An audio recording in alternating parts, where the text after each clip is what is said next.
కావచ్చు. ప్రతి ఒక్కరి పేరు చెప్పాల్సిన పని లేదు. వారితో పనిచేసిన సిబ్బంది కావచ్చు. ఇక్కడ రండి.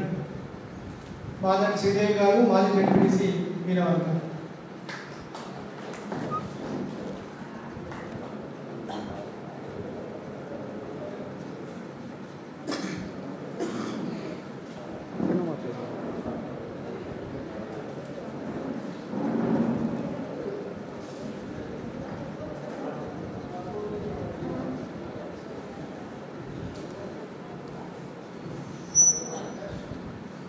ఈరోజు సత్యనారాయణ రెడ్డి గారి సంస్కరణ సభకు చేసినటువంటి కుటుంబ సభ్యులు, వారి సోదరులు మరియు ఇందులో పనిచేసి వారితో సహోద్యోగిగా ఉన్నటువంటి మీ అందరికీ నా యొక్క నమస్కారాలు. నేను లాస్ట్ ఇయర్ వెళ్ళాలి అనుకున్నాను. చిన్నానందరూ మా వారికి మేనమామ సాయితను వెళ్దాము అని అనుకున్నాను, వెళ్ళలేకపోయాను. కానీ నాకు అదొక బాధ ఉండేది. మనల్ని అప్రిషియేట్ చేసి మనల్ని ముందుకు నడిపించిన వాళ్ళ మరణం చెందితే మనం పోకపోతే నేను అదొక బాధ తినుకునే. అది లేకుండా ఇవాళ నాకు వెంకటేశ్వర సార్ తీర్చిండు, నన్ను ఈరోజు నమ్మని చెప్పిండు. ఈరోజు నా జన్మ ధన్యమైంది అని నేను భావిస్తున్నాను. నాకు అంత బాధ అనిపిస్తుంది. అదొకటి బాధ. నాకు అంత పెద్దగా తెలియకపోయేది, ఎందుకంటే నేను హన్మకొండలో ఉండేది. మా వారు మాదారి మహేందర్ రెడ్డి గారు చల్లూరు గ్రామం, వారు సర్పంచ్గా ఉండేది. వాళ్ళిద్దరూ అంటే సేమ్ ఏజ్ కావచ్చు, కానీ వాళ్ళు మామ అనుకుందరు. ఆయన మామ అవుతారు కాబట్టి మామ అనేది. తర్వాత నేను గెలిచినాక తీసుకొచ్చి చూపించాను. ఇగో మామ, నీ బిడ్డ గెలిచింది టీఆర్ఎస్ నుంచి, ఎందుకంటే వారు టీడీపీ ఉండేది, మేము టీఆర్ఎస్ నుంచి గెలిచినాం. అంటే అవునా అంటే ఆయన ఇట్లా స్పోర్టివ్గా తీసుకున్నారు. నా బిడ్డ కావాల్సి గెలిచింది నా మామ అని అన్నారు అన్నట్టు. నాకు ఆ రోజు చాలా సంతోషం అనిపించింది. అంటే ఒక టీడీపీ అయ్యింది అంటే అట్లా ఈమె టీఆర్ఎస్ నుంచి వచ్చింది అన్న భేదభావాలు లేకుండా అంత స్పోర్టివ్గా తీసుకున్నారు. నిజంగా ఇట్లాంటి వాళ్ళని ఆదర్శంగా తీసుకోవాలి అని చెప్పేసి నాకు ఆ రోజు అనిపించింది. నాకు అంత వారి గురించి తెలియదు. తర్వాత ఇక్కడికి వచ్చినాక వాళ్ళు చేసిన పనులు అవన్నీ చూస్తుంటే రాత్రిబడి అని చెప్పేసి చెప్పమని చెప్పింది.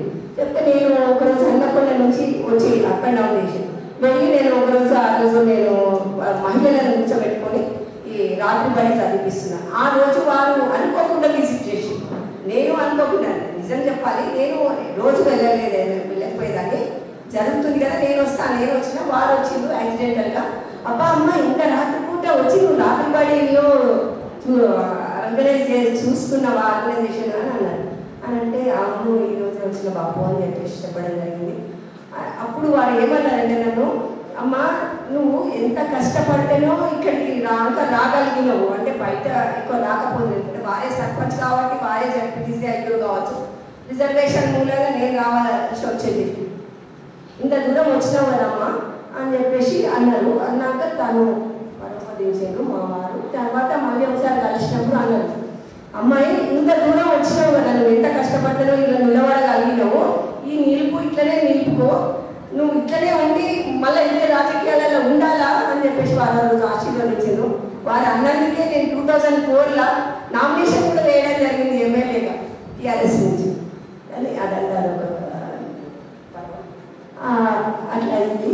కానీ నాకు ఇవాళ అనిపిస్తుంది, వాళ్ళు చూస్తుంది. ఒకటే మాట చెప్తాను, నేను అందరూ భక్తులు చాలా తెలిసిన వాడు, నేనే వారి గురించి తక్కువ తెలుసు. కానీ అది మనకు దేవదాస్ నవలలో మన శరత్ గారు ఒక మాట అంటారు, ఏంటంటే లాస్ట్ చనిపోయేటప్పుడు ఇక ఆయనకి ఎవరో జట్కాపల్లి అతను దేవదాసుకి ఏం సంబంధం ఉండదు. బట్ లాస్ట్ మినిట్లో అది అయ్యో నువ్వు నా లాస్ట్ మినిట్లో ఉన్నావు కదా, నీకు ఏం ఇవ్వలేకపోతున్నా అని చెప్పేసి ఏదో తీసిస్తే ఆయన ఏమంటారు, ఏడిస్తే అబ్బా నువ్వు ఏడుస్తున్నావు అన్నయ్య నా గురించి, జట్కాపల్లి ఎవరో పరిచయం చేయగలను కదా. అయితే నా జన్మ ధన్యమైంది. ఎందుకు అంటే ఒక మనిషి భూమి మీద పుట్టినప్పుడు ఒక లాస్ట్ మినిట్లో ఒక 2 కన్నీటి బొట్లు ఆయన గురించి కారాలంట. అట్లాంటివి నువ్వు నా కాసిన వాటి నా జన్మ ధన్యమైంది అని చెప్పేసి అన్నాడు. ఆ రోజు చరిత్రన్నమాట. ఇవాళ పొద్దుగాలు తెచ్చుకునే పిల్లలు మర్చిపోతున్న రోజుల్లో ఇవాళ 1 year కూడా మీరు అందరు ఇంతమంది ఇంత అశ్నివాళ్ళు ఇవ్వడానికి వచ్చిండ్రు అంటే ఇన్ని కళ్ళు ఉన్నాయి. ఇంకా రాని వాళ్ళు చాలా మంది ఉన్నారు. అయ్యో నేను లాస్ట్ ఇయర్ బాధపడ్డాను అట్లాంటి వాళ్ళు ఇంకా చాలా మంది ఉంటారు. ఇంతమందిని సంపాదించుకున్న వారి యొక్క జీవన విధానం, వారి గురువులు కూడా వచ్చిందంటే వారిని దర్శనం చేసుకోవడం మా జీవితంలో జన్మ ధన్యమైంది. ఇంతమంది సోదరులు వారు ఎంతో బాగా చెప్పిండ్రు, వారు కూడా ఎంతో బాగా చెప్పిండ్రు.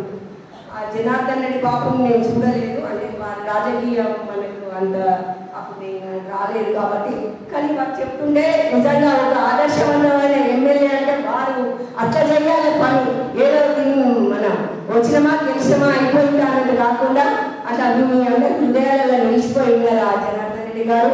వారి శిష్యులు వీరు తయారు చేసిన ఈ వీరిని, వారి పిల్లల్ని కూడా వారి అందరికీ చక్కగా తీర్చిదిద్దిండొచ్చు. ఎందుకంటే సహ ఉద్యోగులనే ఇంత మంచిగా తీర్చిదిద్దిందని చెప్పేసి వీళ్ళందరూ మెచ్చుకున్నారు. వాళ్ళ పిల్లలకు కూడా మంచి భవిష్యత్తును భగవంతుడు ప్రసాదించాలని నేను కోరుకుంటున్నాను.